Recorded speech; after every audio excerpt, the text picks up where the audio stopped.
Stick Star Productions, joined by Cliff White, Lone Star Power Ranks. Day 2 of the LSA Championships. Wonderful day here in Dallas. It's sunny. It's delightful. A breeze. It's a little chilly, but otherwise perfect day for some championship action. In the D2 Championship, we have Louisiana taking on UTD. UL Coach Schneider in his first year. The Cajuns come in with a record of 11-2 on an 8-game win streak. 2-year D2 LSA championship streak. Third title appearance. UL is in the white jerseys with the red numbers and the black trim. You're going to be able to see those numbers nice and nice. UTD coached by Coach Ruppel, first year, record of 11-1, 6-game win streak, second title appearance in as many years. UTD jerseys, orange, green numbers, white outline. Cliff, what do we got? Well, we had some exciting games yesterday. As you said, UL defeated Baylor in overtime to advance to this game. UTD had a little bit easier against UTSA, an Ironman squad, and they advanced to this championship game rematch of last year in which UL took the title. Things you need to watch for this game, as you see there right off the bat. Turner Thompson gets the bucket. Yeah. Things you're going to need to see here is UL had a little bit rougher of a game yesterday, a little bit more physical than the UTD played against UTSA. We had numerous Cajuns hit the deck, have to have injury timeouts. They're still nursing those. You had number 46, Alex Simpson, with a rib injury. Edwin Pijon went down, and you had Manny Duyon, who is the only Cajun that is above 50% on his faceoffs. Actually had symptoms of heat exhaustion yesterday, got taken to the hospital with an IV. They say he's fine. I looked at him in warm-ups. I'm not sure if he's 100%, but you're not going to be able to keep him off the field in a championship. And what you're going to need is Matt Wiersing's coming in for UTD, winning over 80% of his draws. And UL's really going to need to limit the fast breaks there on those draws. So you saw yesterday UL having problems with Baylor. They ended up putting Adrian Toronto, number 8, out there at deep hole to kind of just slow up the fast break, and that worked for him. Over on the UTD side, Hendricks transfer, Carson Boone, their leading scorer, has got to get going early and often. And look for the Cajuns to try to hem him up. They're going to match up Adrian Toronto on him. The Comets able to withstand the Cajuns' first offensive possession. Now they're going to settle in here for their second. Some quality offensive players here for the Comets. With the ball, you've got Turner Thompson. Looks like he's going to move it down there to Carson Boone. Moves it through X. So I believe that's number 19. These numbers are much easier to see than yesterday's. Yes, Mikey Lamondola. Here's Hawkins bearing down. The first shot was a tasty little bouncer off the crease. Jumped right up under the bar. Comets are very, very talented offensively and should give this ULL squad a tough time. Yeah, absolutely. UTD kind of able to slow play it yesterday against UTSA. UTSA, like we mentioned, a lot of respect for those guys. They only had 10 guys and playing Ironman lacrosse. So UTD didn't need to rush anything, didn't need to get into a track meet. They kind of took their time, didn't show too much, kind of saving it for the Cajuns. Yesterday's weather was, there was some duality to the weather. There's another save. Michael Olivio going low there. Gets the save. There was heat and humidity early on, and then that changed to some cold thunderstorm mixture in the evening. There was an hour-and-a-half rain delay in the second game, which was tough to handle. But Both teams were able to persevere, and OU ended up beating TCU. Here's a nice ground ball by Louisiana. They look to clear it up. What you're going to see over here we haven't really seen a settled offensive possession by UL yesterday. Baylor went to a zone most of the game and really gave these Cajuns trouble for most of the ball game. Not a lot of people in this league play zone as their primary defense, and really gave the Cajuns problems. We're going to see if UTD kind of takes that page or if they're going to play them straight up in man. Looks like they've been playing some man so far. Yeah, Devin Candies can't handle the ball. Ball's still on the ground. UTD pushing it. Oh, nice little interception there. Clearing the ball the first time. Second chance opportunities, really big, especially when you're playing for a championship. Yeah, both these squads trying to take the LSA's automatic qualifier to California to the national championship tournament, something neither of the teams have done.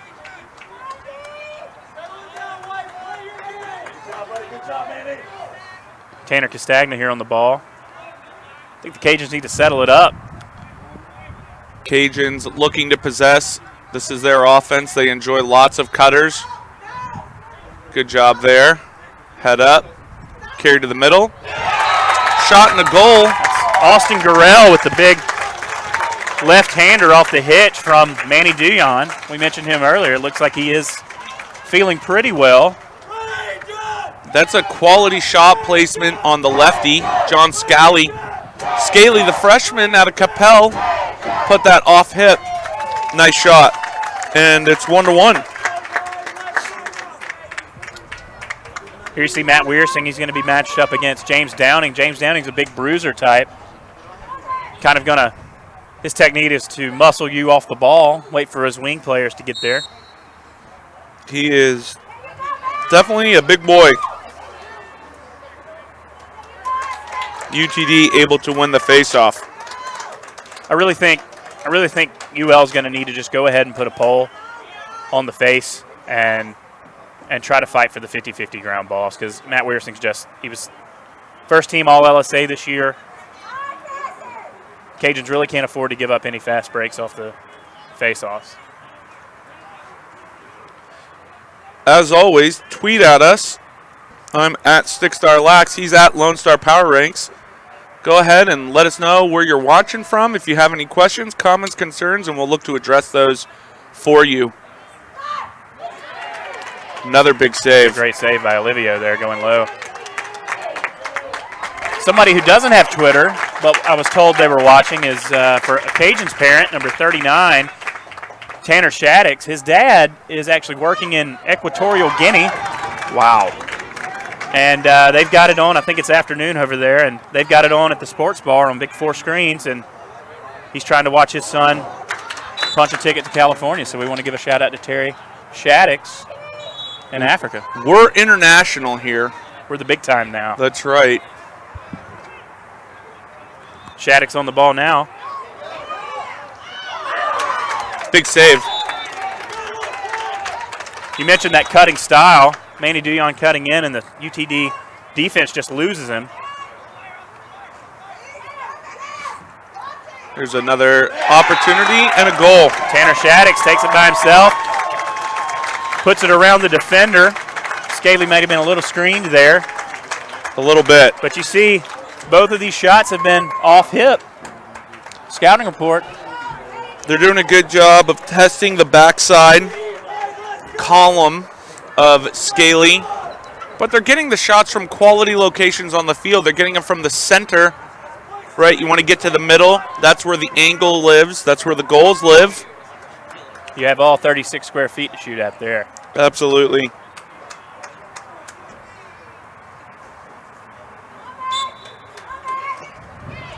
Here's another big face-off. So Possessions are important. As you've seen, UL going to go ahead and pole Matt Weersing, and it pays off. I think they're going to have to stick with that the rest of the game.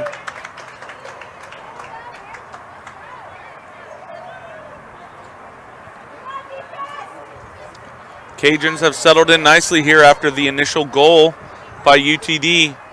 They're being methodical and patient. That's a great lift there by Driscoll.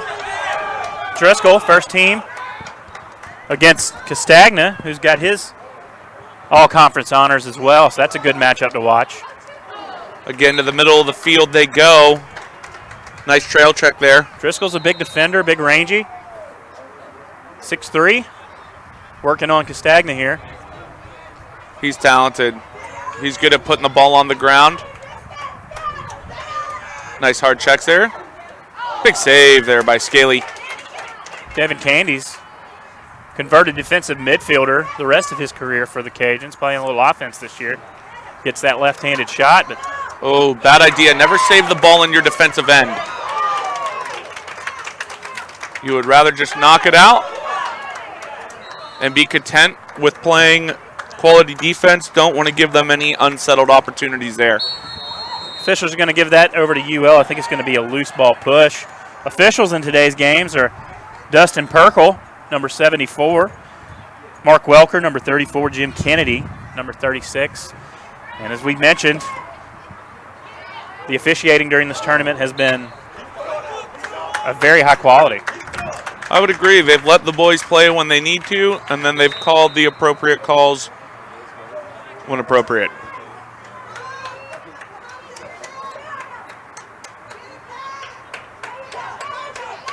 Looks like UTD is going to keep that matchup that they want. They're going to put their best defender, Driscoll, on the Cajuns' best attackman. And Manny Duyon's going to draw a push with possession in the crease, and that probably would have been a goal had he not went down. Sometimes you got to take the appropriate penalty when the ball's in the middle of the field. I'm fine with taking that. I would rather just send out our man-down unit than just allow an uncontested shot on the crease. Got to set the tone early on.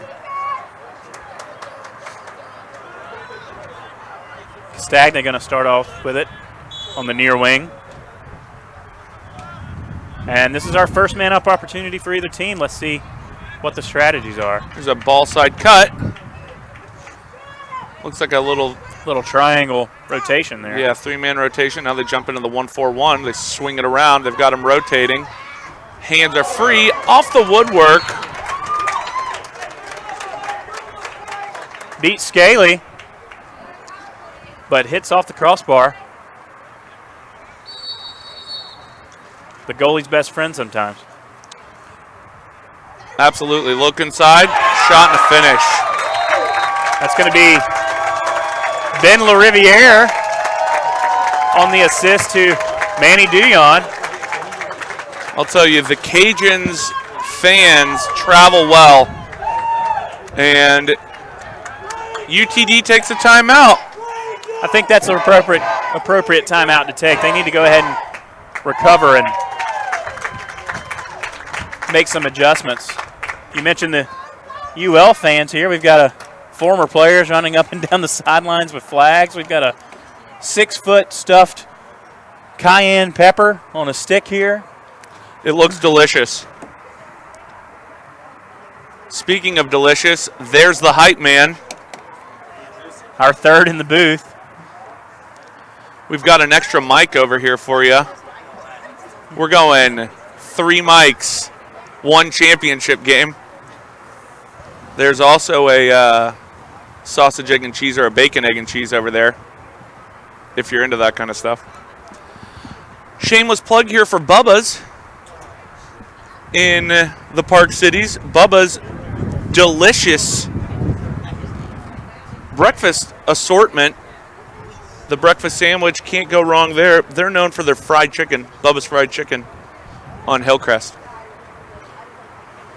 Make sure you tweet at us, at stickstarlacrosse, at Lone Star Power Ranks, and now at Patrick Franklin 24.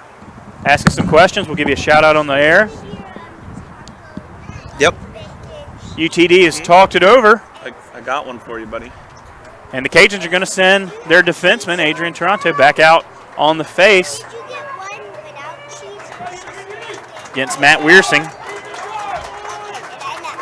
Matt Wiersing came into the postseason with 152 face-off wins to only 32 defeats. So the Cajuns making an adjustment to put a long pole out there. Big face-off here for the Comets. Unable to really sustain too much offensive possession early on. They converted on their first man up, but have been held in check thus far. One of the strengths of their team, that face-off, fast break offense has so far been neutralized. UTD has used that to great effect all year, jumping on teams early, putting them out of the game, and just coasting. Great job clearing the ball there by Louisiana. It's tough to play against a team that can play make it, take it, and score immediately. Not only does it put you behind on the scoreboard, it demoralizes you. Possession time is crucial right now. ULL enjoying the lion's share. Here's a little cut. Ball side fill. Nice check there. Austin Gurrell has already got one today. Good job leaning in, drawing some contact, gets his hands free, and then lets one go. Talked to Coach Snyder before this game. He said he didn't feel like they played very well yesterday in a game against Baylor. But you got to give some credit to Baylor there of taking away the UL strengths with that zone ride, zone defense. I think that's a good job of coaching by Baylor. If there's not a lot of teams that play zone in the league, then you're being out of phase. And out of phase is a good thing when you are applying pressure to another team. If they haven't seen it, it's tough to react.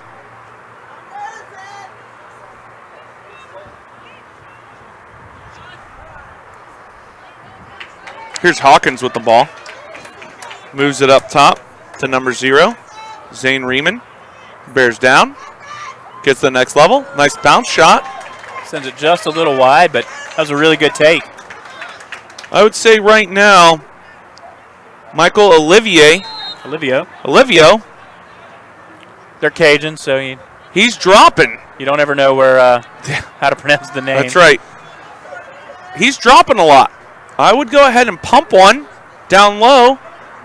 Either throw my hands low and then try and stick it up top, or give him a little 3/4 bounce shot.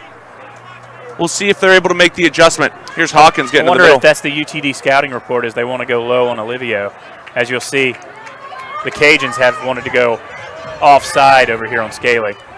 Low on Olivio. Here's Hawkins, goes high. He's tackled. He's a big, strong player, Jack Hawkins. That's Garen Domang on that hard body check. Domang, not a small gentleman himself, so that's a lot of beef coming together. That's right. 6'1", 205, Domang is. There's a nice quick slide from the crease. There's played him without the stick there. Yeah, defensive midfielder Grant Hartman is going to get called. Just kind of kept his hands on the player when he didn't have his stick. And UTD is going to get their first man up opportunity. They're going to need to convert. The Cajuns are playing some great defense right now. Several shot opportunities. Olivio making all of the saves down low. Going to need to change up the shot selection. He's definitely heating up. Some of the OU guys filing in. Little 3-3 set here by UTD. Mom goal. ULL dumping everybody right now on all shots. But they're clean. They're right after the shot. They're not late. They're not malicious. They're just good defensive checks, what you're taught. It's been bang, bang. This is not middle school. This is collegiate lacrosse, so you're going to expect a little physicality. UL going to look to run this penalty out. And they do. That's a good penalty kill. There's a ball side cut. Find the feed, unable to finish. Duyon just sends that one over the bar. It was a good give and go. Little two-man game there. Nicely done. Here's Driscoll on ball. They force it inside again. UTD able to corral it and clear it. This is Austin Estelle, Jr. on the clear. Nice little burst of speed there to get fast. to the middle. Head up. Opportunity. Offensively, UTD's attackman needed to get a little more angle early on there. They slide upfield. Unable to clear the ball the first time. Here's a big turn. He's out. Just needs to carry. Looked up. Seen a lot of unforced errors.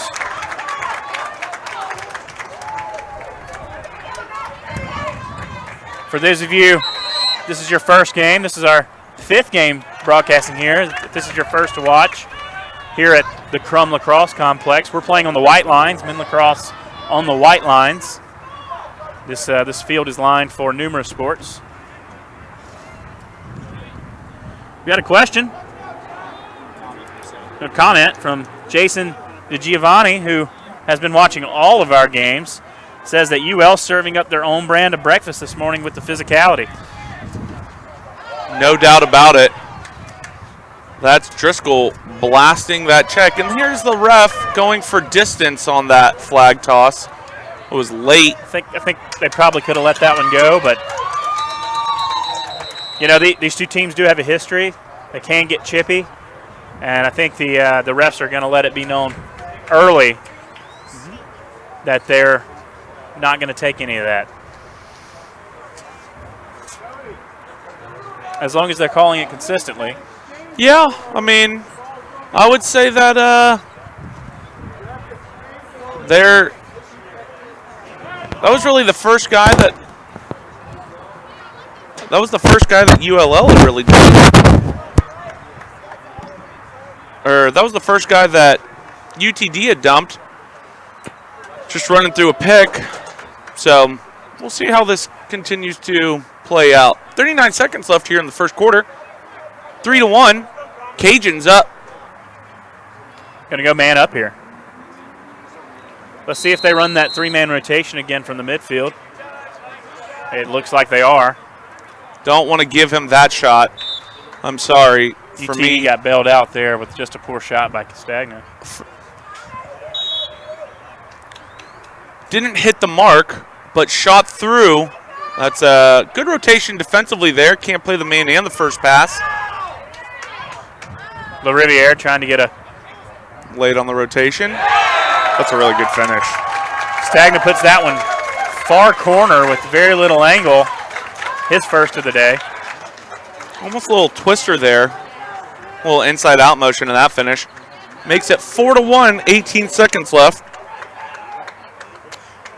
You feel like John Scaley, who's played so well the rest of the year, he's not really being given much of a chance yet. Most of UL's shots are from right on top of the crease. Well, it's this cutting style that the Cajuns employ. It applies a lot of pressure, especially when you're converting those handles. If you're not converting the handles, you know, then those can be turnovers. But right now they're catching everything. They're finishing everything. Got a face-off violation on UL. That's going to be their first. And UTD's looked like they were going to be content to go into the quarter, and they are. It's tough right now.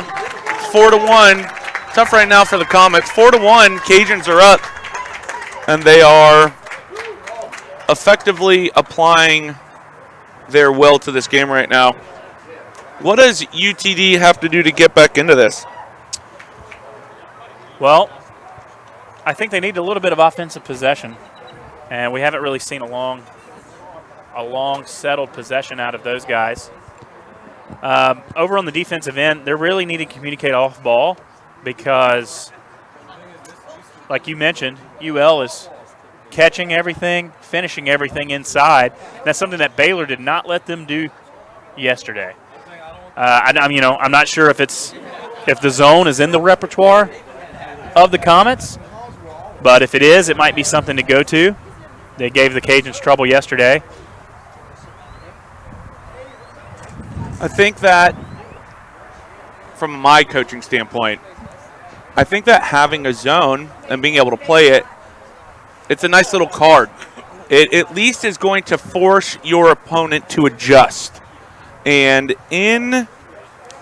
LSA games are a little bit longer. They're the 15-minute quarters, which is kind of nice.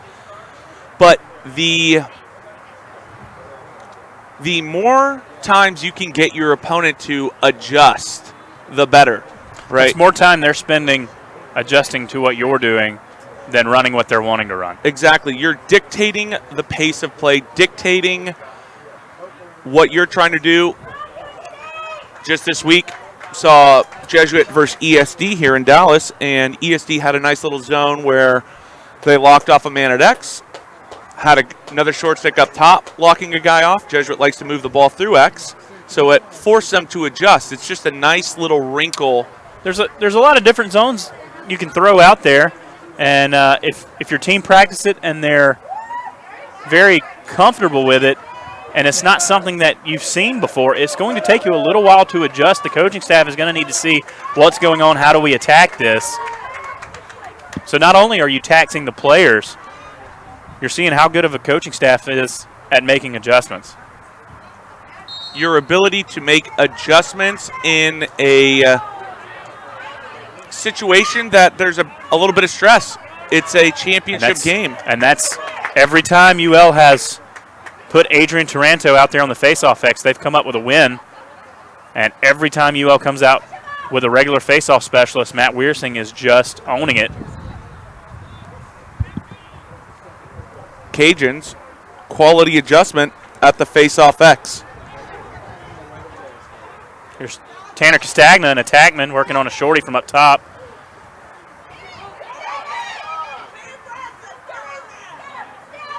UTD parents telling Seth Rayleigh to be aggressive on Manny Duyon there. They can't be happy with the pace of play initially because they haven't seen the ball. There's a little frustration mounting. Stepped in the crease there. That's a nice job by Driscoll getting across. That's Austin Gurrell, who they did a little invert there on the second quarter. They put their attackmen up at the midfield line. They moved some of their midfielders down. That's a tough, clear, tough pass in the middle of the field. Pretty tremendous effort there by Louisiana on that ground ball opportunity. We've got a few comments here.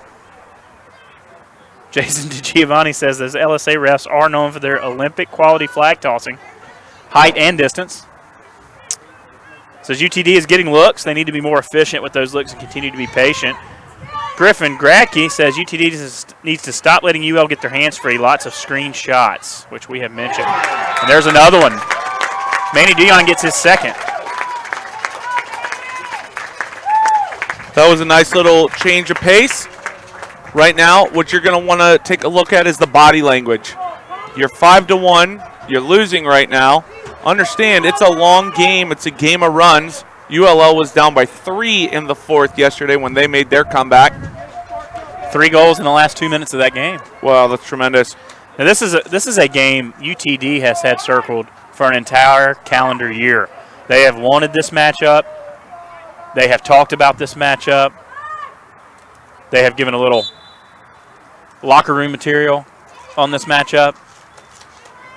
And right now they're getting it handed to them in this matchup. It's 5-1. And the Cajuns are applying a lot of pressure. Here's an injured Cajun. That's defensive midfielder Chad Nillen, a freshman from Archbishop Rummel High School in the New Orleans area. That is a big freshman right there. Says here he's a junior in school. He's a freshman in his eligibility. That makes more sense. Yeah, he's 20, 21. Cajuns had some injury woes yesterday, but all of those guys that had injury timeouts are back on the field today, so we like to see that. We don't want to see anybody hurt here. This is a big game. Don't want to see anybody missing it due to issues concerning injury. Chad Nillen, best hair on the field? Yeah, it's up there. It's past his numbers. With number 37, Troy Martin. He's got some stuff flowing out there. Yeah. My favorite hair of the year has still got to be Ben Kehoe from Southlake, a freshman. He's got the nice mud flap. It's delicious.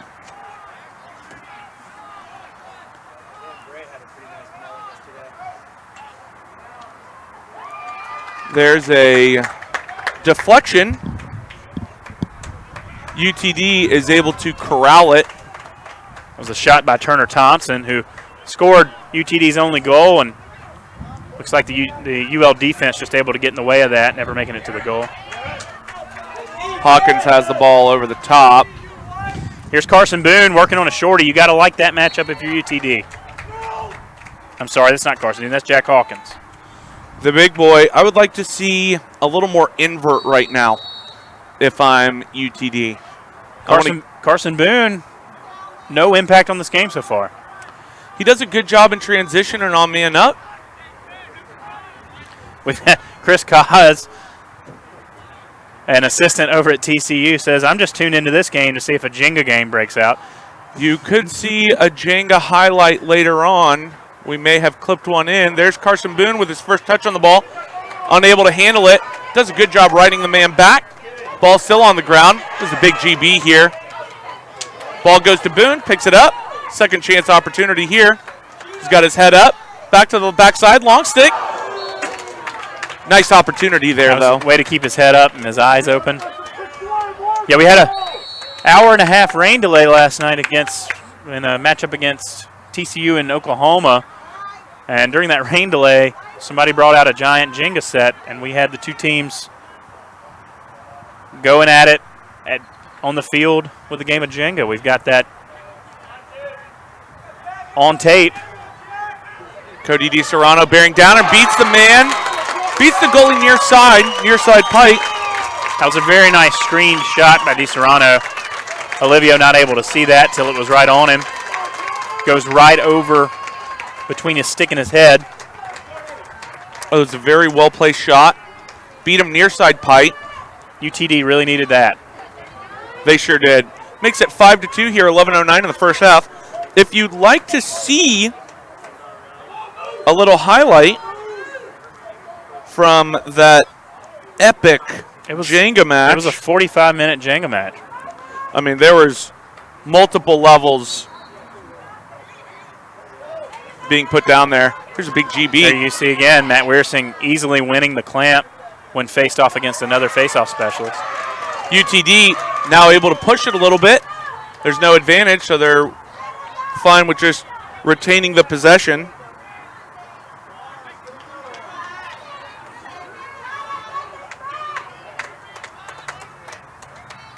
Here's Boone with the ball behind.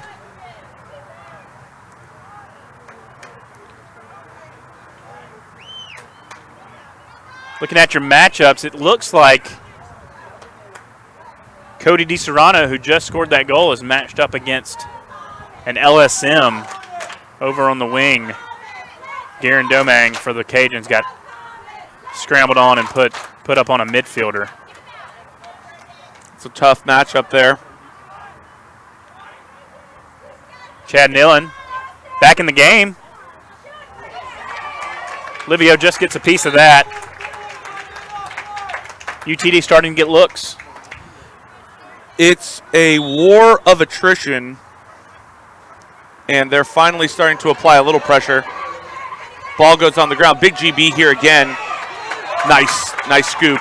That's going to be Grant Hartman, defensive midfielder for the Cajuns. They bear down, bang it to the adjacent man. Tackman on the backside.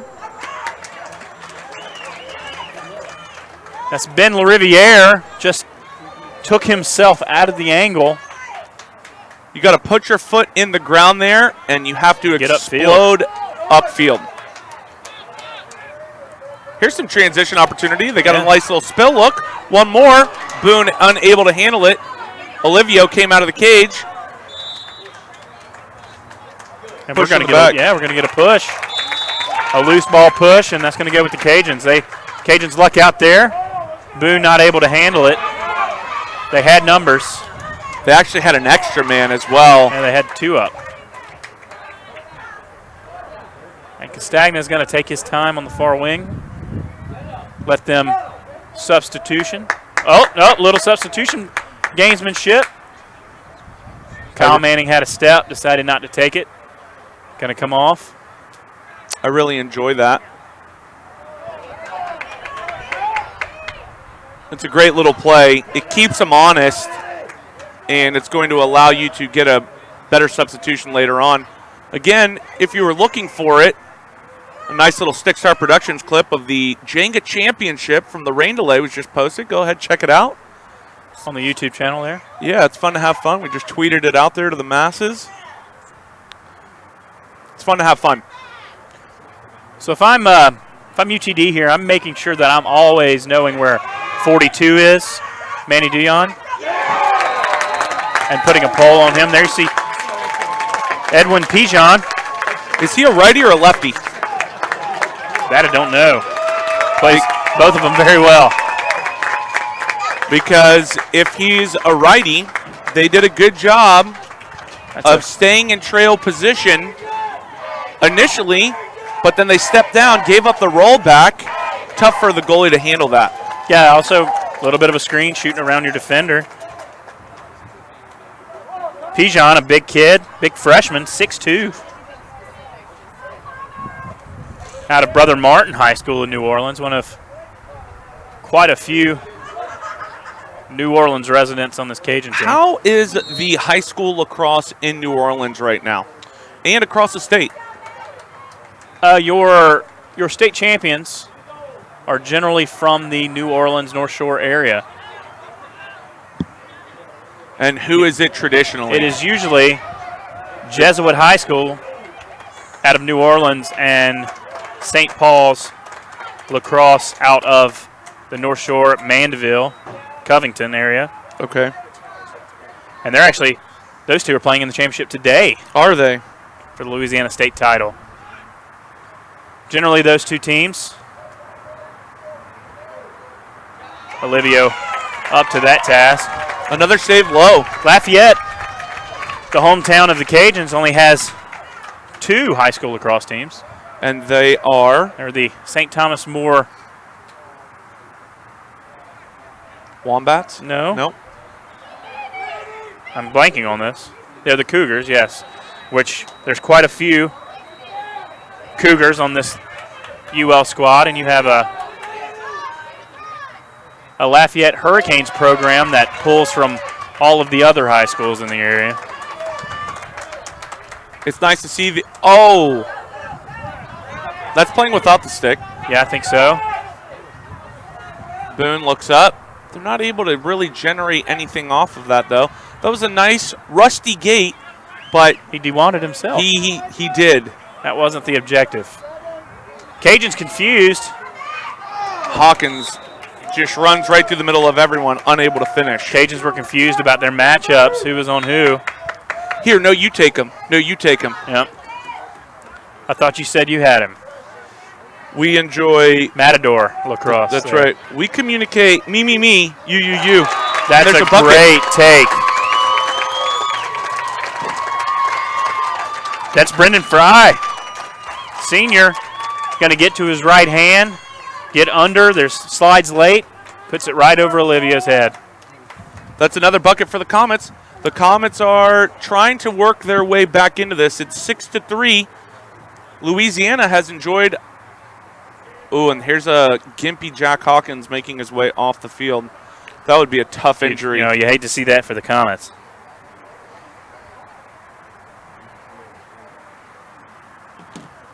UL going again with a face-off specialist. And Matt Weersing able to win the clamp, but Tanner Shaddix gets it from the wing. He's going to draw a push with possession. That's a tough penalty to take there if you're UTD.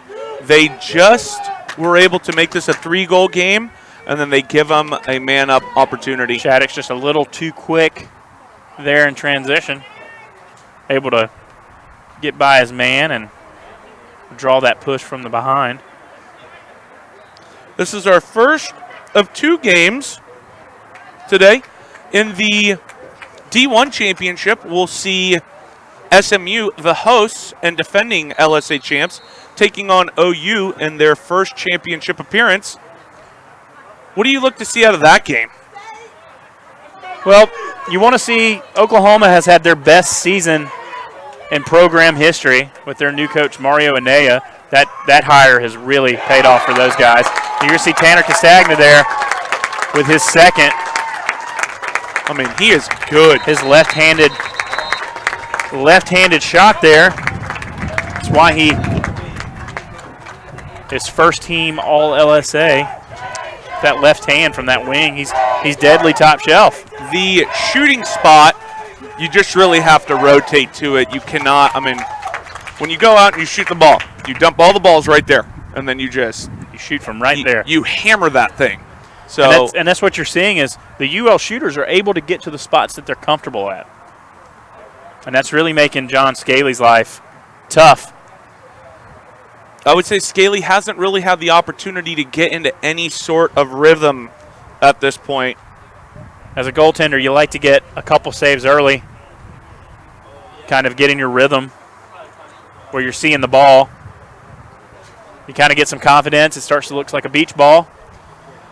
But if you get some pumped by you and you're not seeing it very well, it can look like a golf ball out there. Olivio, they did a good job early. Well, not a good job if you're UTD. They gave him a lot of shots at his feet, which made it difficult. Griffin Gradke asking which jerseys we're feeling more in the booth. Me, personally, I enjoy the Cajuns look with the 3 stripes and the stripes on the helmets. The Cajuns helmet, to me, is probably the best in the conference with that nice red stylized fleur-de-lis. There is something to be said about some jerseys you can see from the space station, though. Absolutely. And that is what the comments are going after here with that nice Miami-esque, the U-type orange and green matchup. And they have if you can see here on the back of number 46, Marcus Pettit on the face-off, they've got the Dallas skyline there in green on the back of their helmets.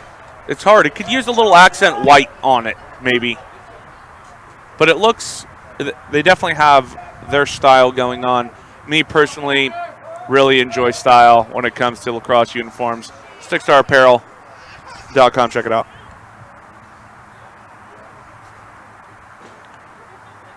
Matt Weersing matched up against Adrian Taranto again. Big face there. And Taranto, that's the first one he's going to be managed to lose. Weersing getting into a little rhythm. This is something UTD absolutely needs. It's a big part of their game plan is to be able to make it and take it. Again, though, with the length of these games, there's 5:30 left here in the second quarter. There's plenty of time. But I would say that UTD hasn't really had too much success on the offensive side of the field in terms of executing and getting the looks that they want and finding matchups that are favorable for them. If you're looking at matchups, where do you think there's a favorable matchup for them? I think you're going to have to go to the midfield line. The Cajuns have seen that they're going to put Adrian Taranto over there on Carson Boone, their leading scorer, and he's done an excellent job so far. You've got Garen Domang matching up over there with Cody De Serrano. De Serrano does have 2 today. But I think you're finding most of your success dodging against those short stick defensive midfielders. You can't call a penalty on that. No, that's Nick Mull's going to draw a penalty, and he's letting Zane Raymond know about it, said, you need to go sit down. I think that's a bad call because that's the biggest guy on the field running to the middle of the field. I mean, all you can do is throw your entire body at it. What are you going to do? I mean, Nick Mull out of New Orleans. He's a 6'1 defenseman listed at 250. Yeah, I'm sure he's fine. He's listed. He's actually listed at 249 because that's the highest number you can put in the MCLA website. So he may be a few biscuits over that. I had a biscuit this morning. It was delicious. Cajun's going to go on their man up. They're 100% so far. Get the defense rotating. A give and go to LaRiviere. Fakes high. Gets the goalie to bite. Goes low. And the Cajuns are absolutely deadly on their emo today. They're firing on all cylinders right now. I would say that the zone by Baylor really kept them in check. The man defense by UTD right now, and then coupled with the inability to finish is making it tough. How do you feel the winner of this game is going to go into the national championship tournament? What kind of seeding are you looking at there? I don't know traditionally what kind of seeding the D2 championship has had. Last year when ULL made it to the tournament, who did they compete against? Well, last year the LSA actually did not have an automatic qualifier to the tournament. The D2 The squad. D2 did not have an automatic qualifier. So is this the first year for that? No, they had 2 years ago when Oklahoma State surprisingly won the tournament, and they had surprised themselves, and they won the tournament, and all of a sudden it goes, okay, you need to pay for a trip to California. They decided they did not have the infrastructure or the funds to make that trip. They declined their bid, and there's a big finish right there. When you decline your bid, the rules are for a year. Yes, right? the league loses its automatic qualifier for a year. So that actually, by no fault of their own, the Cajuns sat home, watched the tournament, the national championship tournament last year. They're trying to make their first trip to California. Historically, Lone Star Alliance generally gets lower seeds. 16 seed tournament. 10 automatic qualifiers for the 10 conferences, 6 at-large bids. Generally, the LSA is a 13 or above, so kind of an uphill battle out of the gate there, facing the national championship favorites. Right. Well, then I would say that obviously this game is going to be competitive, and there's no favorites or desire for any one team or the other. But if Louisiana is able to win this, there's a big bucket. Or do they call a timeout before it? They're going to call that off. That's tough. But that's happened to me before. That's happened to me, Coach, and you see something, you think they're in trouble, you call a timeout to get out of it, make a great play. Tanner Shaddix puts that one top corner, and it doesn't count. It's all right. You know, it's tough to be a coach. Right. There's so much other things that you could do wrong other than that. I mean, it happens. If you coach long enough, it will happen. Look, they've put up 8 goals here in the first half. If that trend continues, that's 16 in a game. They're getting their opportunities. They're going to be just fine. They're going to be tough to beat when you score 16. Yeah. Anything over 12, I think, you're going to be tough to beat, generally. Absolutely. Louisiana, per our conversation earlier, if they're able to make it, I think that will be appropriate because they made it last year. They earned the opportunity to go.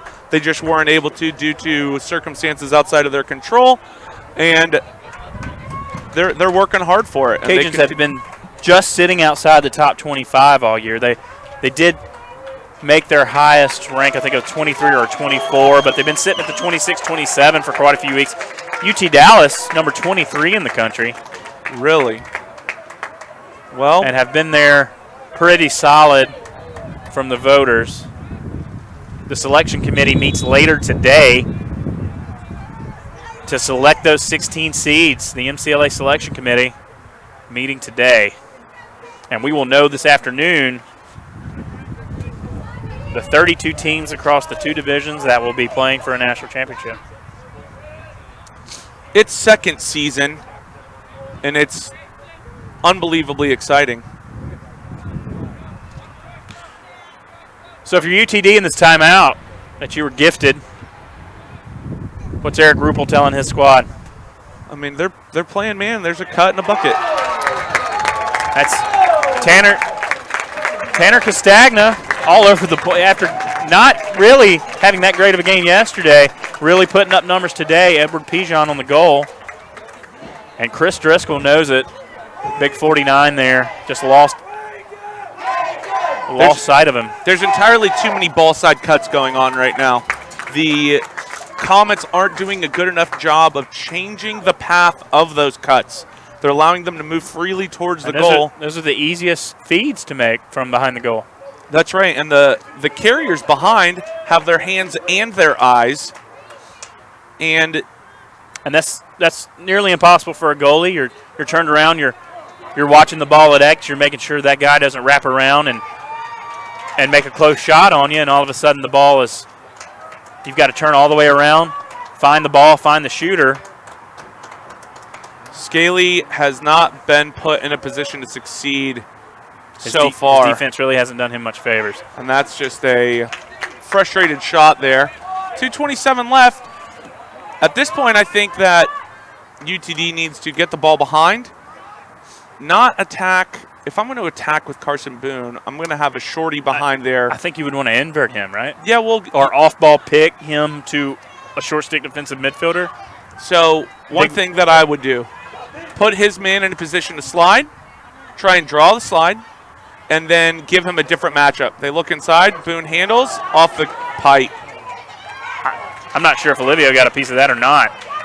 Either way, that was a great effort from Boone.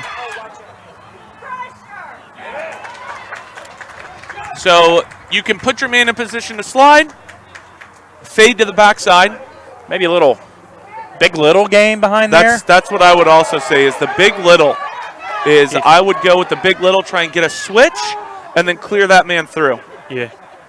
You take the ball with someone who's got a short stick defensive midfielder on, and you bring them back behind the goal with Carson Boone there, and you run a pick on Carson Boone's defender, and you try to get them to switch to the shorty. They got the fake flip there.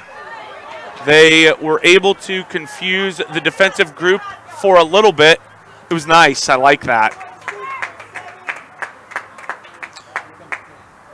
Devin Candy's going to come off.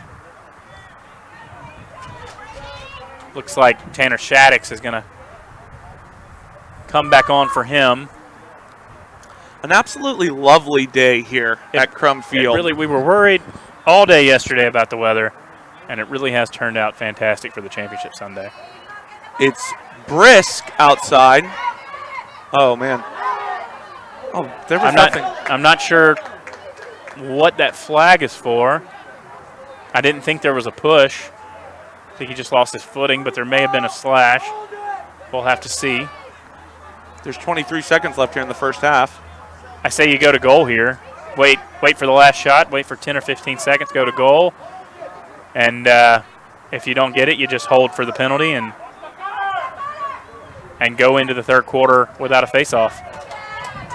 That's a really good job from UTD to not allow a shot. And I think the Cajuns will be content here to run the clock out.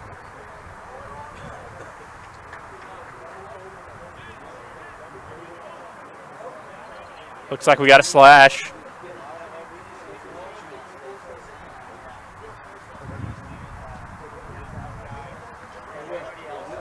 On number, not sure. No one's taken a knee yet. I think that's Preston Dixon, a sophomore defenseman there. Cajuns are going to let the clock run out, and they'll open up the third quarter, man up with possession. They will retain possession, and they will retain a lead, 9-4 here. Louisiana up on UTD in the LSA D2 Championships. This is Stickstar Productions. I'm Anthony Crimmins at Stickstar Lax. He's Cliff White at Lone Star Power Ranks. We're bringing you all the action here from Crum Field. We're going to let the mic breathe a little bit, and we will see you here in the second half. Thank you very much.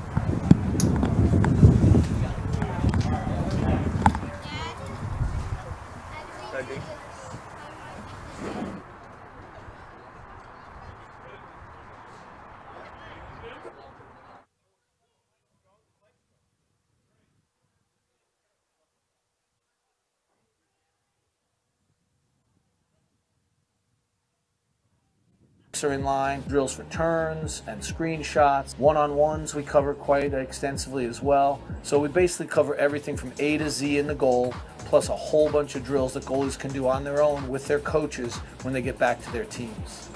The area of girls goalies has just exploded, and these women need instruction as well. So we've had great numbers at all of our girls goalie schools. A lot of times girls will go to other camps that say they have goalie training and they end up being target practice. A separate goalie camp just put the attention on them, where they were the ones that were asking the questions, or they were the ones that were the star of the show. And a lot of these goalies have never had any type of instruction.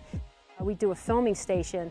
A lot of the goalies, it's the first time they've actually seen themselves play. So it's such an important thing, and goalies are just such a huge part of the game. We want to make sure that the goalies around this country are getting the instruction that they need. So come to one of my goalie schools. We'll take good care of you, and we'll teach you all the techniques that you need to be a better goalie.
2002 Major League Lacrosse champions. Ryan Boyle scanning, scores! Philadelphia is the champ in 2007. Time has expired off the clock. This one for all the beans finally goes to Boston. Be a witness to lacrosse history. For tickets and information, log on to MajorLeagueLacrosse.com.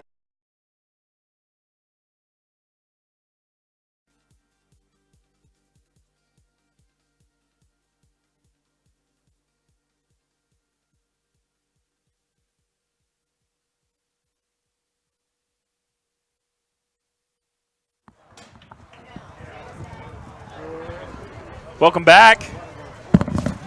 Cajuns starting. Quick start there. Tanner Shaddix with a nice behind-the-back shot. John Scaly up to the task, 2 in a row there. Cajuns started man up. That was initially the best way that UTD could have gotten it started. 2 big saves there by Scaly. Unable to clear the ball successfully, though. So what do you think the difference in the ballgame's been so far? Well, I think it's Louisiana's ability to convert early, often, and with consistency. UTD, I would say that they've had plenty of opportunities. They just have not shot well. Oh, that's a big save. They tried to beat Stagna going stick side. Stick side there. You know, I think this is a testament to a little bit to the Cajuns scheduling. Tested themselves earlier in the season, out of conference trips against ranked teams. UTD, on the other hand, has only really played one team this year that has made them make adjustments. That was Cal State San Marcos came in, and that's their only loss of the year. Every other game they've jumped out big early, kind of coasted, and not quite used to what do you do when the things you do well aren't working. Jack Hawkins is hurt. That's a big, big loss for the Comets. Boone gets to the middle. I think that the Comets' inability to change up their shooting is going to really cost them. They have thrown the ball consistently at Olivio's feet. As an offensive coach, you cannot throw the ball at a good goalie's feet. That is a turnover. And Olivio's playing well so far on all those low shots. Yeah, I mean, it's hard to just beat them low. You have to test them to a side, and then you have to make adjustments. You have to look to throw a little 3/4 bounce in there, change it up. But if they continue to shoot in this fashion, it's going to be very difficult. Scaly with his 3rd save already in the 3rd quarter, and we are just under 3 minutes into this quarter so far, so the Cajuns getting looks. Big ground ball here. That's why you really want to try to clear the ball opposite of the box. Starts to get into traffic. Long stick there. Actually, a double right there. Able to dispossess the Comets. And they've had trouble settling into their first possession of the game.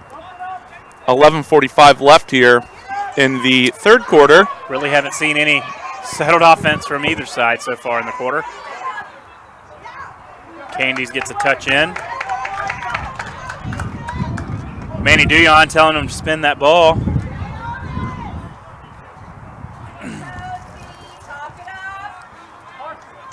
The Comets choosing to put freshman LSM Seth Rayleigh on the senior Duyon. I think that's the right matchup for the Comets.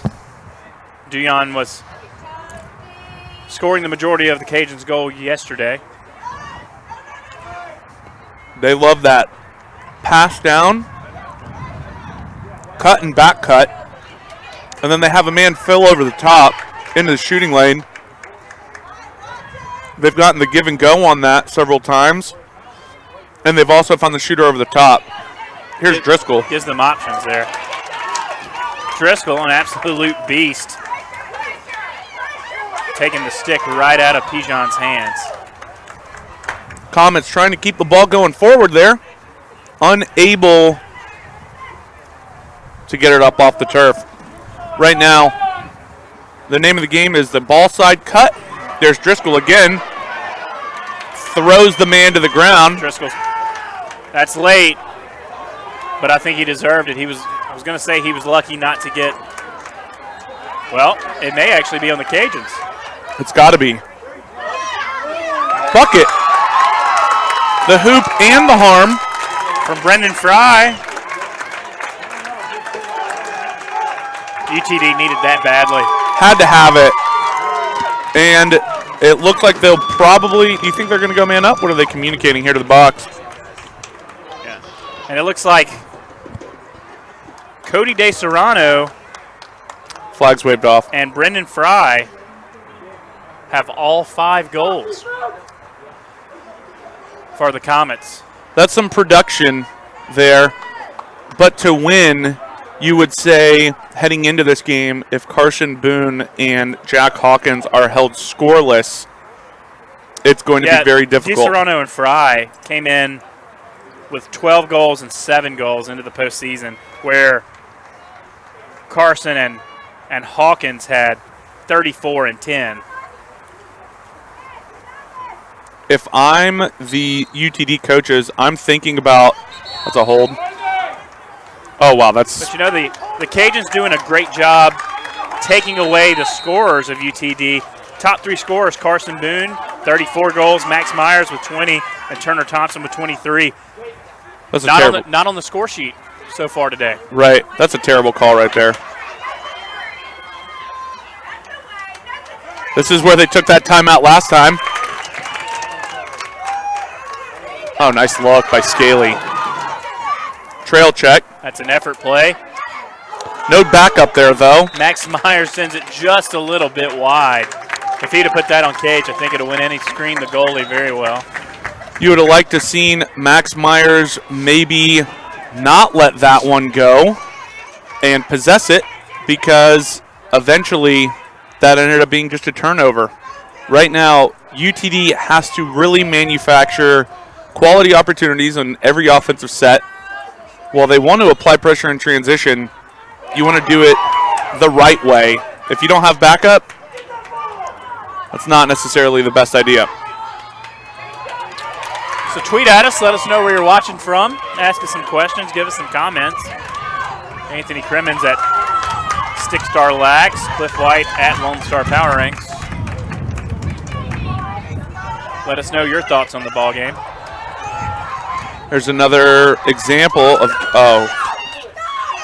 Wow. Olivio comes up big. But if you notice, Olivio had already dropped all the way down and then punched the save. Up. Looks like Carson Boone is going to draw a push, and the Cajuns are going to go man down. Fans are not happy about that. Over to our left. Here's a great opportunity from the Comets to get right back into this. How many times have the Comets gone man up so far? I think this is their second opportunity. I think one early and this one, yeah. Yeah, they had that 1-3-3 look where they threw the ball off the side of the cage. UTD fans trying to match the intensity of the Louisiana fans. Here's Boone. He carries the ball behind. Hawkins flashes. They get it to Thompson over the top. Nice little look there. That was a cannon. Just puts it high.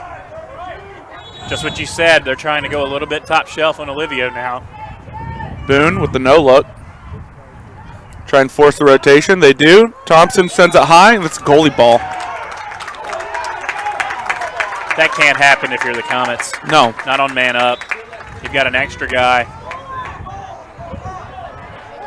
That probably should draw a flag, but he's going to keep it in his pocket. That's a good job of Boone laying off that hit. Nice job boxing out. Ooh. They got plenty of time. Pick it up. Carry. Nice job carrying the ball. They look in. One more.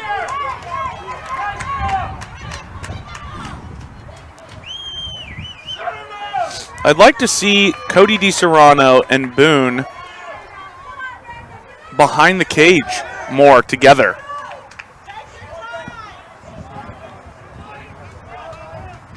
Walk it down right now. Go ahead and invert. Yeah, there's no reason to get in a rush here. No, still plenty of time. 20 minutes left at least between these two quarters. See, here's DiSerrano, gets a step behind the goal. Now that was a great job. A great job. It's not going to show up on the stat sheet, but Carson Boone setting up a pick and just giving his teammate just enough room, separation on his defender to turn the corner there and put it past Olivia. I believe that's a hat trick for DiSerrano, and that is what we were kind of asking for. Little invert. A little bit. Boone did a good job there of actually sealing his own man. Yep. Sealing his own man, and when he sealed his own man, that's almost a two-man pick. DiSerrano able to turn the corner and finish. Able to give his teammate a step there. And again, Olivio kind of going low on that one. DiSerrano finished that one stick side high next to his head on the near side pipe. And the cage and the Comets throw it away. I was going to say, got a little run going on here. But that's where you need to really have that discipline to understand that, of course, you're excited. You're just scored. It's a 3-goal game. Possession's a little more important. You have to be methodical. You can't be too high, can't be too low. You got to be right there in the middle. Shaddix clears the ball, gets a step, and Duyon will set up the offense. It's a tight game. There's plenty of time left. It's a championship matchup. The Cajuns came back from 3 down in the last 2 minutes yesterday against Baylor to punch their ticket in overtime to the championship game. Of course, anything can happen. It's a game of runs, sports fans. Here's a ball side cut. Carrying from X. Roll back, look inside.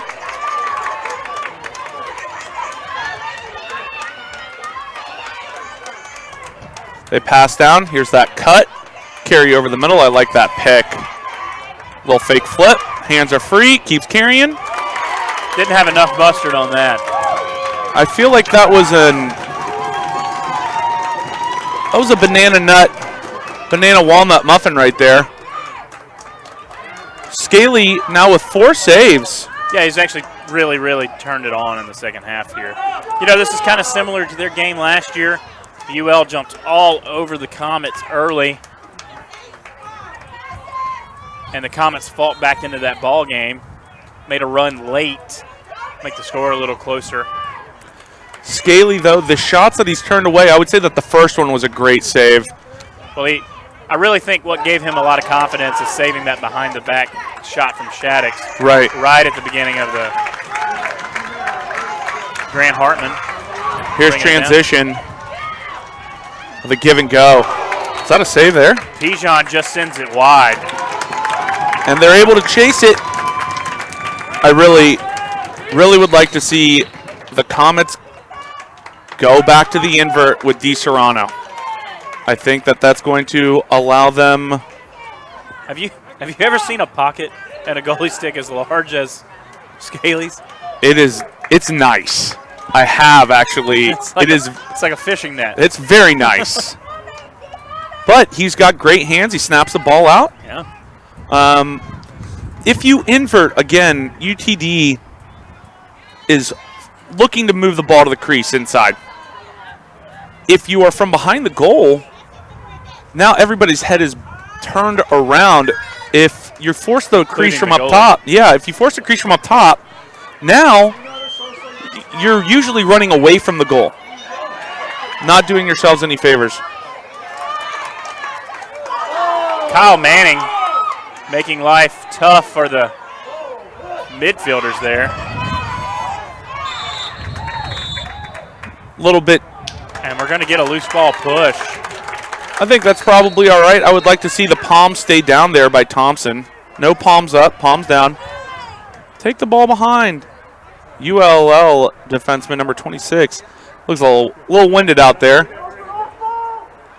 Yeah, that's Kyle Manning. He's first team all LSA, LSM. Trying to get the inside roll there. There's just nothing there. That was a good double. Waited till the attackman's eyes were turned on that roll so that you meet him on the other side. And he doesn't see it coming. Yeah, 3:04 left. Bears down the alley. Throws the ball at the ground. Head up to Thompson. Bears down. Nice over the head check there. Able to corral his own rebound. Gets dumped. Thompson showing the gymnastic skills there. A little tumbersault. Yeah. Nice ball side cut.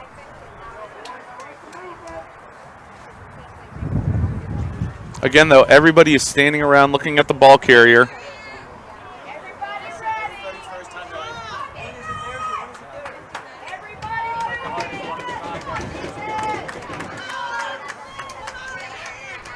People are starting to get a little tired. I might want to get a little substitution through the midfielder here. Maybe you heard I might want an invert. There's two men cutting to the crease. Looks like they're going to take an ISO here. Dodging from the wing. Swing it over the top. That's Austin Estelle, a midfielder. Louisiana's looking for the timer on at this point. Yeah, I think it's about time. There's a timeout. Timeout, 1:48 left here in the third quarter. Comets coming back a little bit on Louisiana, still outscoring them in the third quarter. Right. The Cajuns are still enjoying a 3-goal lead here at Crum Field on the campus of SMU. A beautiful day. Crisp. It's a crisp spring day for Texas. It's beautiful. It was in the 40s this morning, which is almost unheard of, but it's excellent weather for championship lacrosse. We're in second season. Anthony Crimmins at stickstarlacrosse, Cliff White at Lone Star Power Ranks. Tweet at us. Yeah, I don't know if we can comment to that. Got one from Jeremy Bailey, but former UL player, but not for public consumption. Michael Hartman watching from York, PA. Family of UL's Grant Hartman. We had another parent in Seattle watching. So they were watching Max Myers. We mentioned we have some people in Africa, some parents. Right. Overworking there, watching their son play. Just trying to continue to bring more exposure here to the Lone Star Alliance. We're growing the game. That's right. Not just talking about it, being about it. Here's DiSerrano. He's got a short stick. I'm going to go with an invert. UL deciding to pull Turner Thompson instead of DiSerrano. They've got everybody behind the cage. They throw it at Olivio's feet. Hey, scouting report from the first half. Bad plan. You got to step a man over here and carry hard. They do it. Preston Dixon there. Nice pickup and clear on the overthrown ball by Olivio. You know, that's kind of disheartening. You make a great stop, and you turn the ball over at midfield. Here's DiSerrano. He carries in right now. Zane Riemann.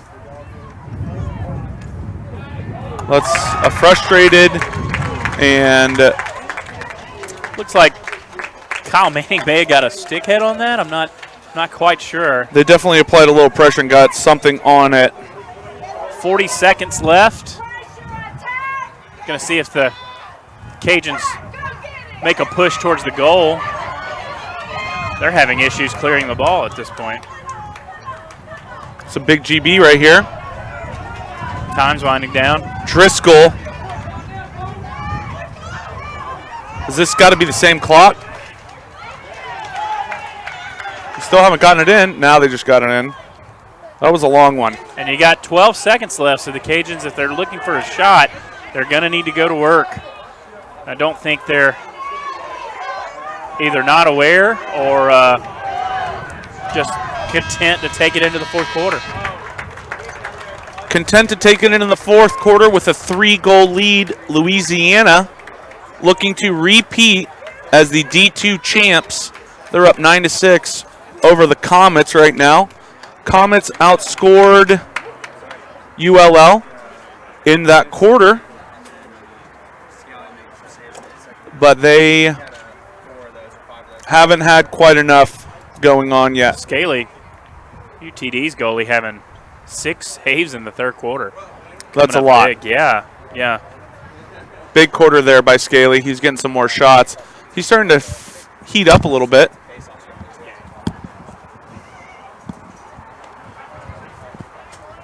A few of the things they were missing that was good to their scouting report. You needed face-off wins. You needed good goalie play. Things that UTD were excellent at all year. UL took those away early. Comets getting back to form in the third. Looks like over in the GRLC Division II, Missouri State beats Crichton to take the title.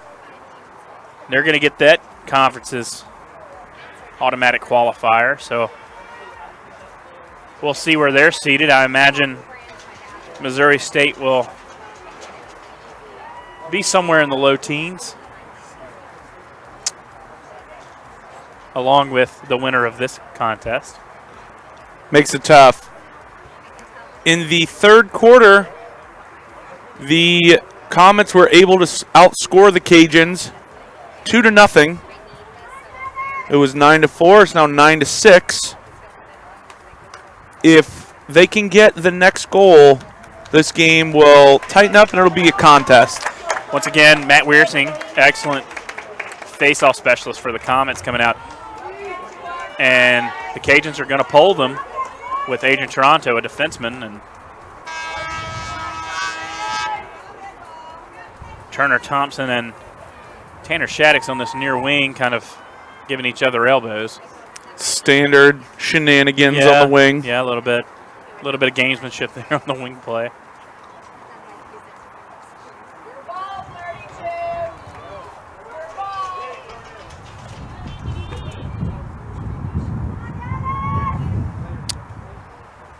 And 15 minutes for the rest of your season starts right here. And it starts with a face-off win. Unable to corral the ground ball. Unfortunate there. But Thompson's able to make it happen. They collided on that one. He's applying pressure here in transition. I'd walk him all the way behind the goal. Still haven't got a touch. There it is. And UTD had numbers and unable to recognize that. It looked like one of the assistant coaches for UTD was going crazy over there trying to get them to recognize that. Cajuns late to put a man on. Yeah, your ability to identify 2-on-1s is, that in itself is a skill. You have to be able to see them, and then you have to be able to attack them. Comets spreading the ball out using the whole field. They're going to test. Riemann bears down the lefty alley. Riemann tests Jack Laborde there, and they does a quick switch with Adrian Toronto. They decide they're going to test the board again. Thompson able to find the back of the net. If you notice, he put that at the hip level and not at the feet. Once again, the same guys coming up big for the Comets. Not their 3 leading scorers, but the next men up getting it done for the Comets. If I'm UTD, I might make an adjustment with Boone. I might have Hawkins stay inside and just play the crease, and then I might bring Boone out of the box and try and get him a short stick matchup. I've noticed that when the Cajuns have put defensive midfielder Jack Laborde on the field, they are trying to dodge on him. 9-7, game has tightened up. The Comets are on a 3-goal run right now. 13:24 left in the final quarter of the LSA D2 Championships. Yesterday we watched UTD defeat UTSA, and we saw the Cajuns take on the Baylor Bears and come back and win in overtime.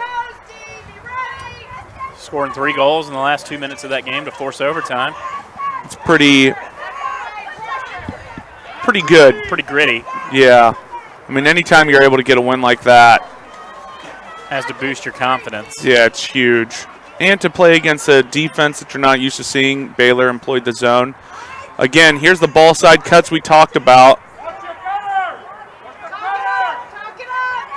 Timer on. That's interesting that we saw a timer on so early for the Cajuns. So quickly for the Cajuns when we did not see one that early for the Comets earlier. I think that because the Comets are playing from behind, they're probably not looking. There's a taunting violation. Yep. Dustin Perkle not having any of it, number 74 in the stripes here, near side. Caught candies, and that's just a frustrating turnover if you're coach. There was no need for it. You're up. You can't give the other team anything. Again, discussing. This is a championship game. That's right. Discussing the timer on. I think ULL with that cutting style, if there's no one really dodging, that makes it tough if you're not getting any shots. This is the matchup right there. That's just a tired, lazy feed where there's no advantage even if he catches it. Chad Nillen looking for somewhere to go. They clear the ball up. That's a good job clearing it. Manny Duyon coming right off the bench. Duyon does a great job of supporting the ball, hunting the ball there.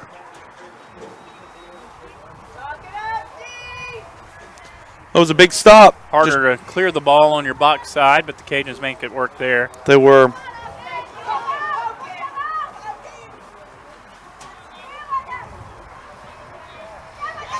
Hear the music?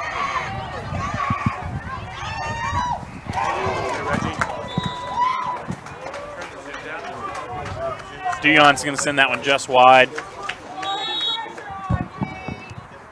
Just zooming a little bit. Pijon. Here's Driscoll. Working on Driscoll's going to use that big frame to box him out and those long arms to get around and causes the turnover.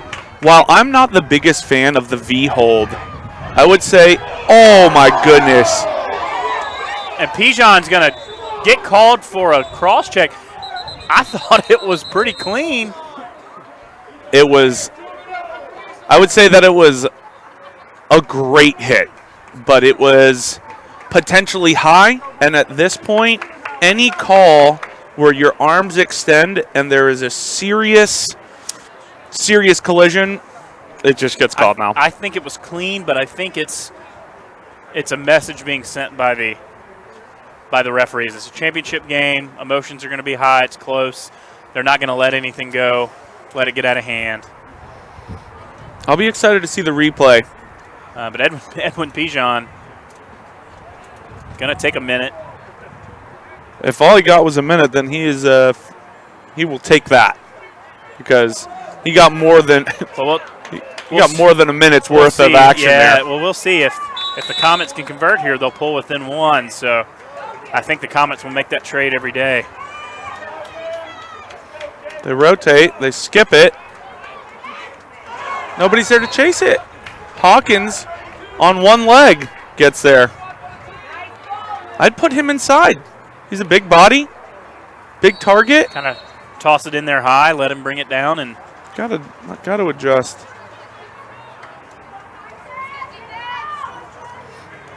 Here's that look where they carry through. Boone's going to look for the skip over the top. And that's going to be a turnover. Yep. New rule this year. When you throw the ball across the midfield and it's not touched by the defense, it's an automatic turnover similar to basketball.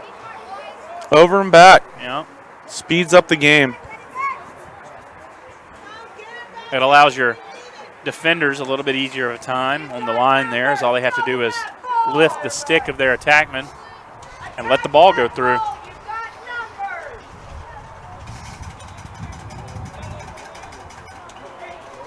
.9:30 left. Cajuns up by 2. They're going to take their time here. Just had a question. Do we think the wind will matter here in the last 10 minutes? I'm not quite sure. I don't know. I think that the ball's fairly heavy, so. But thanks for the interaction. It may have a impact on the players' hearing, their communication. I would agree with that.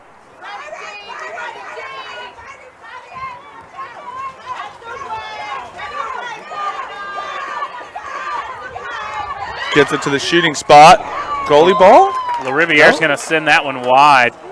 I tell you what, Shaddix for the Cajuns there, a tough out for any defenseman. Shifty.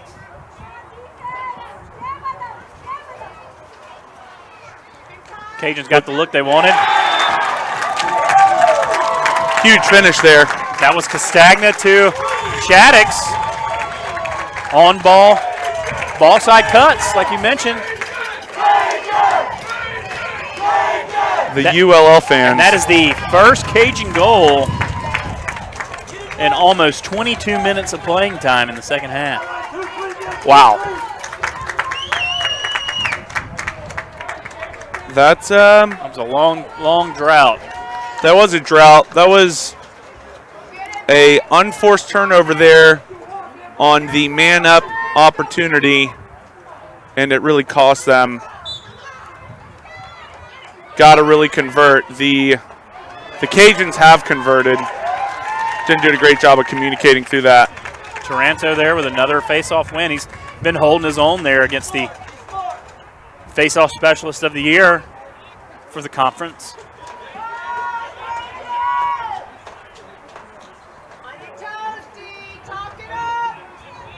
Pass down, cut. Ball side cut again. They're going to have him carry across the top. A little pick up top. Bang it adjacent. Simpson's going to go to work on the short pole here. He's going to pass and cut. And they're going to fill the guy over the top. And it's a 3-man rotation. Goalie ball. Yes, indeed. Great effort there by Alex Simpson. Got injured yesterday with a rib injury, but he's playing. But Scaly able to leg that one out.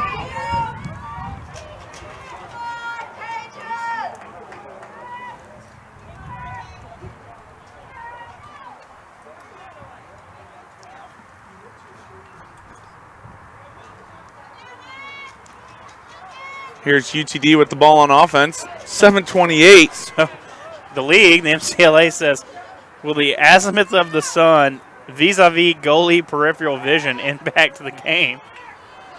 And I'm going to need some help with azimuth. I think we're getting close to noon. So you're seeing the shadows are very short. I don't think the peripheral vision will be affected that much. Here's Boone, gets to the middle.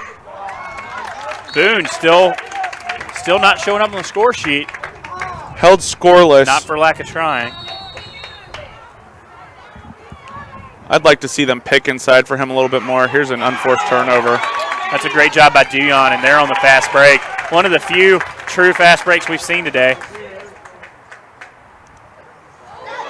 You know, and that's the second time we've seen LaRiviere take himself out of the shooting angle too low, and we're going the other way, up and down lacrosse. Boone gets to the middle, throws it at the goalie's feet. It's a turnover. Olivio, up to the task, and we're up and down the field for the third time.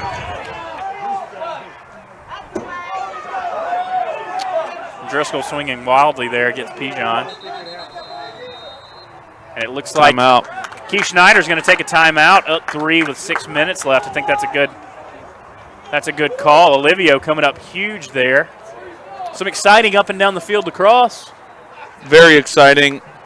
I think when it all comes down to it, the Comets are going to kick themselves for their inability to finish their opportunities. The first goal scored by UTD was a bounce shot, and that was the last one we've seen. We haven't seen them put it on the turf since. I'm not an over the top bounce the ball kind of guy, but I am a big fan of the 3/4 bounce shot. Patrick Franklin, our hype man, our inside stats guy, passing a note that says UL's goalie, Michael Olivio, has saved every shot low that he's seen, which we have mentioned. Great minds think alike, Patrick. Great minds think alike.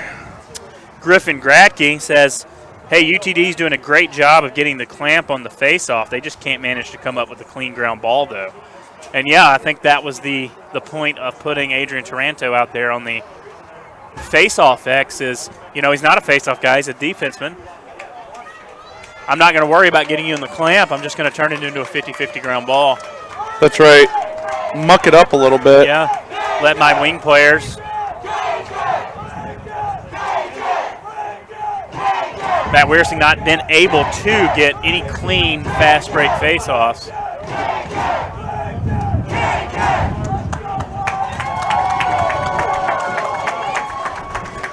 Got a couple former UL players here getting the crowd pumped up. They want to see their team get that second ring in a row. They do a great job. I would say that in terms of all of the fans that we've seen this weekend, while I wasn't at the SMU game and I heard that their student section was rowdy. SMU had a fan ejected for choice words for the ref, and he was wearing an old SMU jersey. He managed to go out, change that jersey, change his hat, make it back in, get caught again, go out, change to another hat, change to another jersey. So not for lack of trying. A for effort to the SMU student section. They're going to they're going to slap it on here in a second. Yeah, we're going to see. Yep, and there it is. Little head fake there. They're looking for a cutter. Driscoll working on Pijon. Driscoll's tough. And we're going to see a moving pick here. Driscoll's going to take that ball for Driscoll, a Texas Tech transfer. He's really good. I like his game. Big kid. 49. It's my brother's number in football. Odd number for a lacrosse player. Maybe, well, probably not.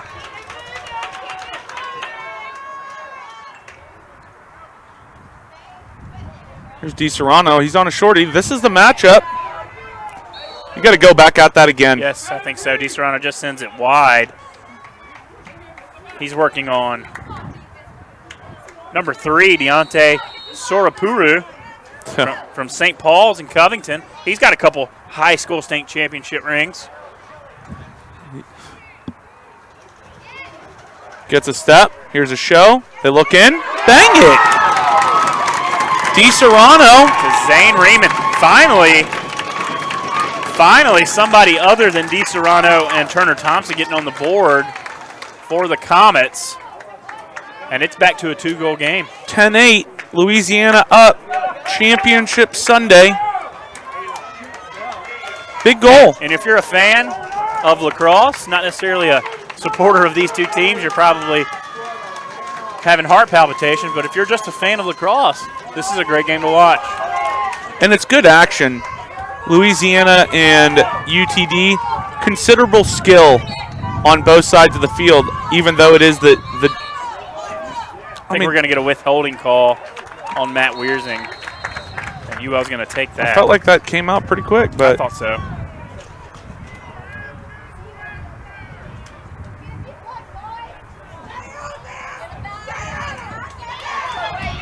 rolls back to the middle again. Shaddix. There's lots of contact. Shaddix drawing 3 Comets. Contact on both sides. Here's transition. Got to chase that out. Sam Beatty's going to walk that one back, the freshman LSM.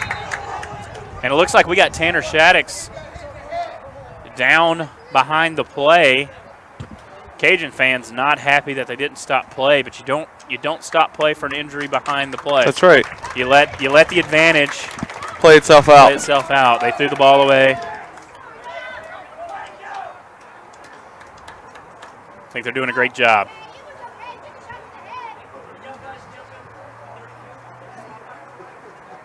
I would say that there were big hits on both sides of that equation right there.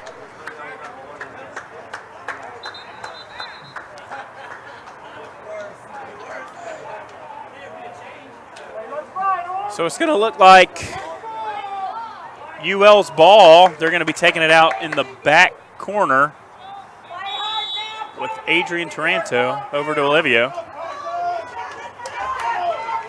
I like this. Shut off everybody. Make the goalie carry it up. Olivio is good at handling, but this is a... Yeah, it's just a different wrinkle they're throwing in there. Make you adjust to it. Can't give up that look right there. Stagna able to move up from his attack position. Now he's directing traffic for La Riviere. And do you think the Cajuns are going to go back to a stall warning here? They're going to look to stall it out. You know, there's something to be said playing to win versus playing not to lose.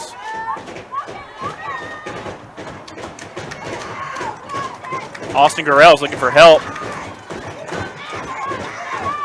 Shorts that one to La Riviere.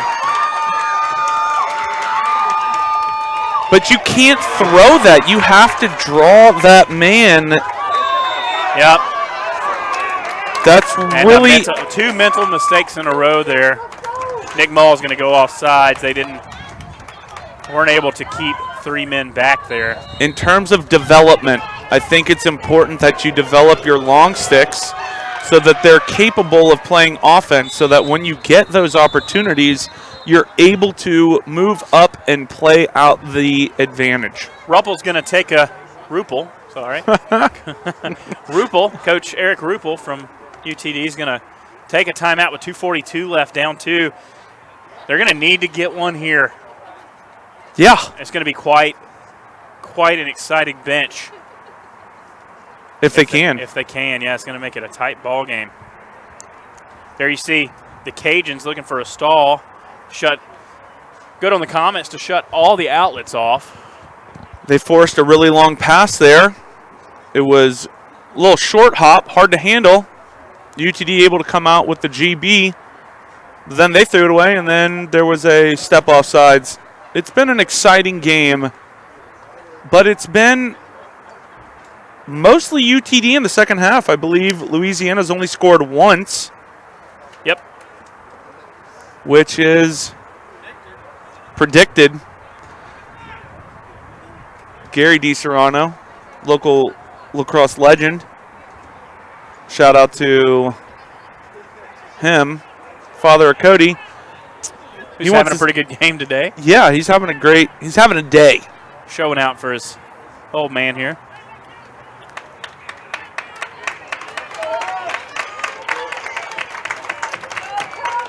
You know, both teams have done an excellent job of, at different points in the game, taking away the strengths of the other squad. Here's DiSerrano. That's the matchup I'm going with. DiSerrano there on That'll make you go insane. You take a timeout. Sorapuru. Ugh. High to high. Olivio's up to the task. How many is that for him today? A lot.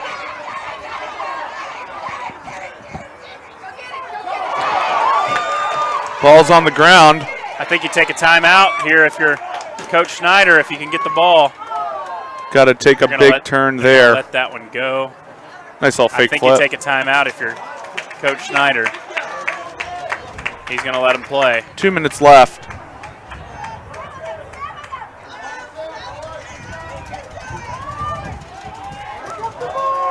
Grant Hartman here, a defensive midfielder. They've still got their defensive personnel on the field. Got to apply pressure. There's no time to just kind of hang out. That you got to apply pressure now. That's a D midi holding the ball against the long pole.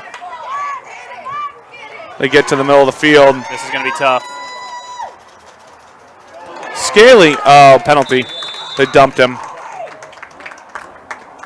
And with 1:27 seconds left, what do you do if you're the Comets here? That looks like that's going to be a minute penalty. That's just tough. That's going to pretty much be. If you're the Cajuns, are you content to hold the ball here and just let the penalty play out?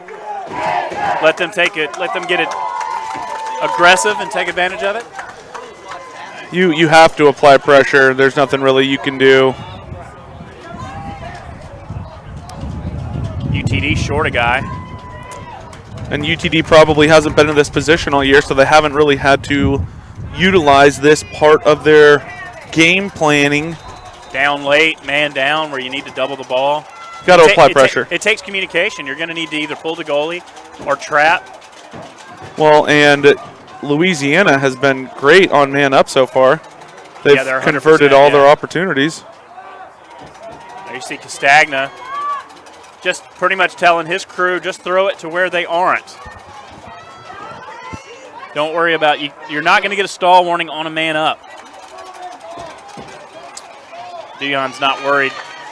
He's really good. Too much.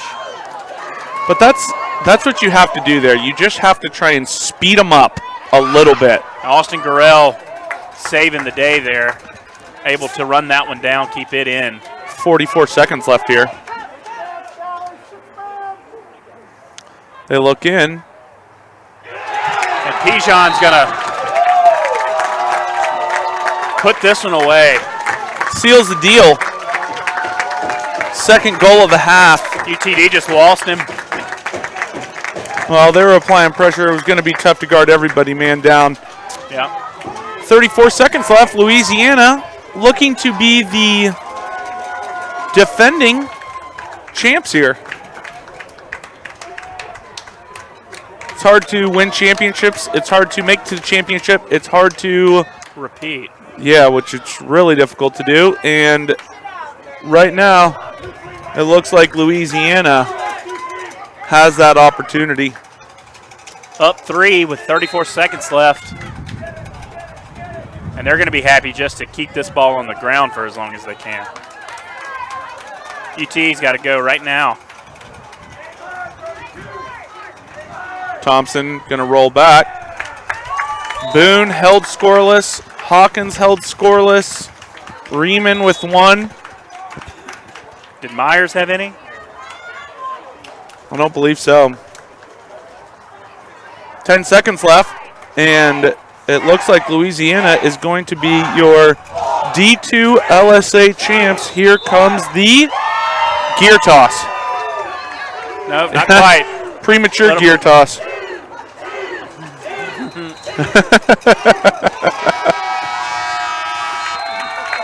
And the Cajuns are headed to California. That's the best when the goalie runs the opposite direction. And they go in for the form tackle. Don't hurt him. You're going to need him. That's a big part of it.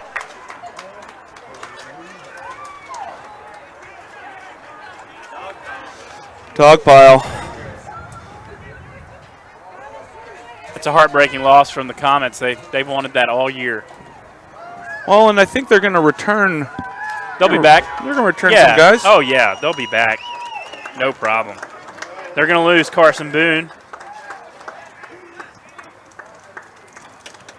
They had opportunities. No doubt. No doubt about that.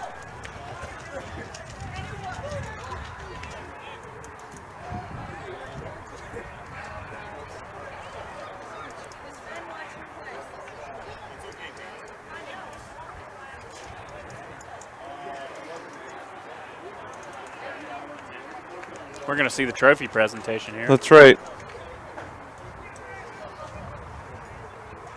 Keep it rolling here for a second. Louisiana, a lot of respect for their program, especially how well they travel. I would say that they do a great job, having been here to watch the LSA championships the last 2 years, whether it's San Antonio or it's Dallas. The Cajun faithful make the trip. They make the trip, and that can't be understated. We're going to see the University of Oklahoma team just waltz through the back of this trophy presentation. They say, yes, you are going to compete, but we are going to start to warm up.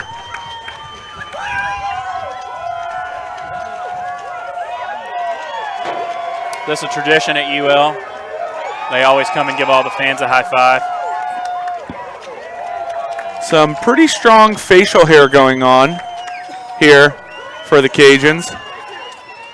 That is a big boy right there. They do a great job recruiting, I would say. That's a lot of people.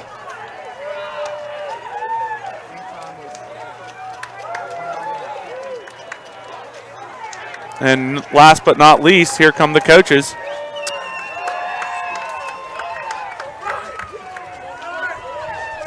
They're pumped, as they should be. Yeah, no doubt. It's fun to have fun. It's fun to have fun. It's fun to win championships. Now, the real question, do they take the Mark Cuban picture after the game? Patrick Franklin, to you. Don't think so.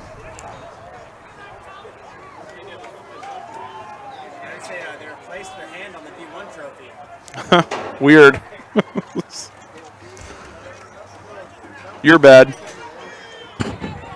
Yeah, Garrett. Cantrell, you nothing. Right there. Cantrell me anything. Garrett Cantrell, lefty finisher for the Ponies, just walking in. Maybe a saunter.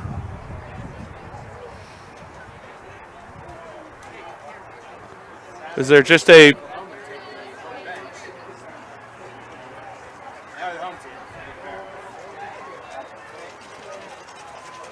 Here we see LSA Commissioner Jason Zantier getting ready to present Keith Schneider with the trophy. They get the cayenne pepper in there. And the trophy's headed back to Lafayette. This coach, he is awesome. Oh, the two-peat call comes out. We've got one team with the two-peat. Yeah. Yeah. A little early for a two-peat. Yeah, we call it a repeat. Yeah. That's right. Yeah. They're just making it up as they go along right now. The awesome. adrenaline's flowing.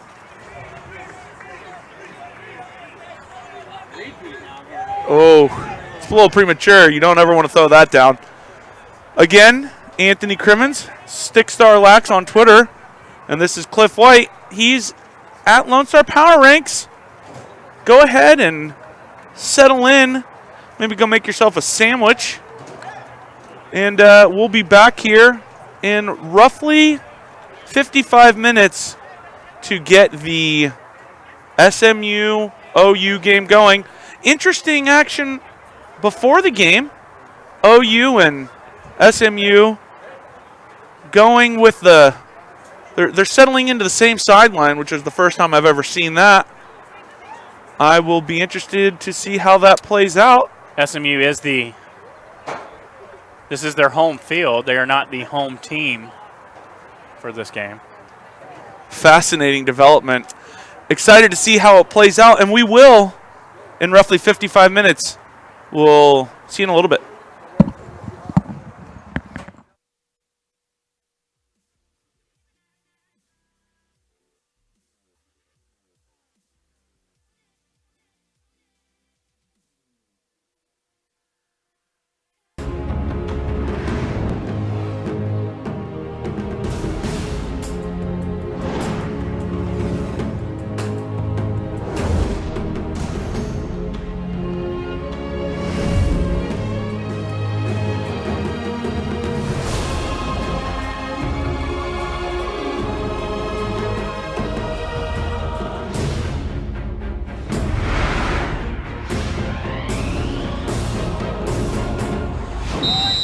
Here we go.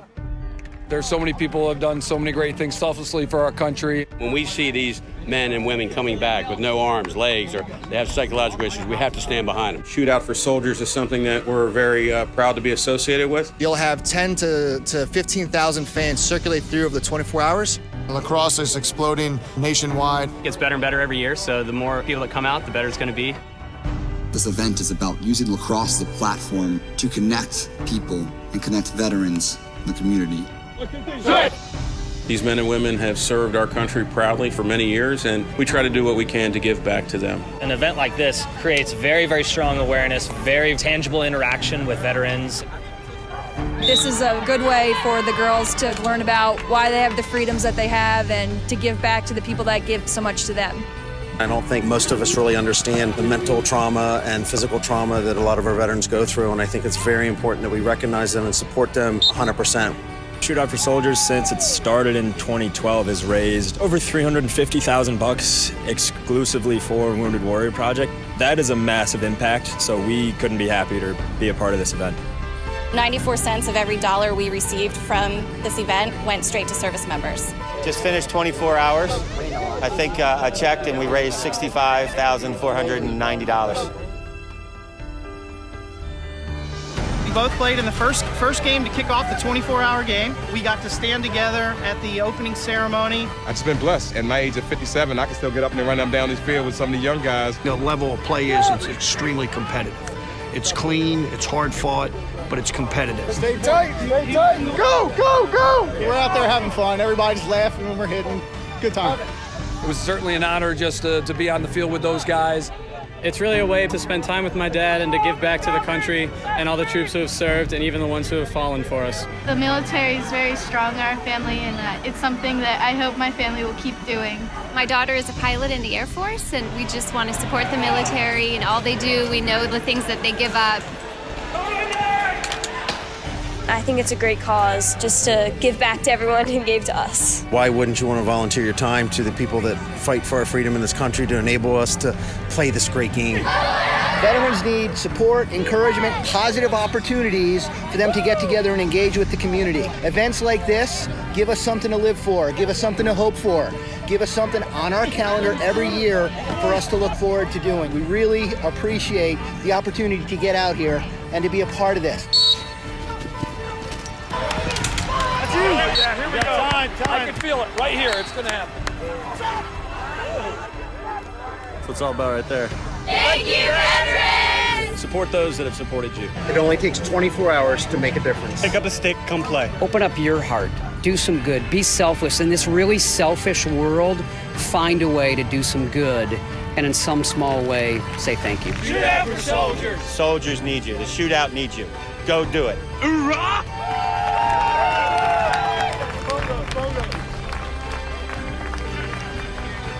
24 hours. One game, one goal. Support our troops.